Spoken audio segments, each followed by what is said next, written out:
अस्सलाम वालेकुम। खौफ, घबराहट और बेचैनी ये ऐसी फीलिंग्स हैं जिनके बैड इम्पैक्ट वही महसूस कर सकता है जो इन फीलिंग्स को फेस कर रहा हो। ऐसी फीलिंग में हमारी फ़िज़िकली हेल्थ बहुत ज़्यादा मुतासिर होती है। ऐसी कंडीशन में किसी दूसरे ट्रीटमेंट की बजाय तिब्ब नबवी में बयान करदा रसूल करीम सल्लल्लाहु अलैहि वसल्लम के बाज़ रूहानी तरीक़ों से हम बहुत ज़्यादा रिलीफ़ हासिल कर सकते हैं।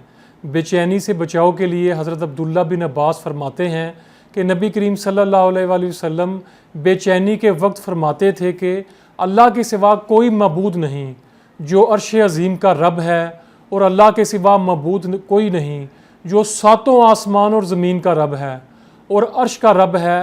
रब करीम है, सब दुआओं को सुनता है और जानता है। ये हमारे प्यारे नबी करीम सल्लल्लाहु अलैहि वसल्लम की दुआ है जो हमें बेचैनी और ज़हनी अज़ियत से महफूज रखेगी। अपना ख्याल रखिए। अल्लाह हाफ़िज़।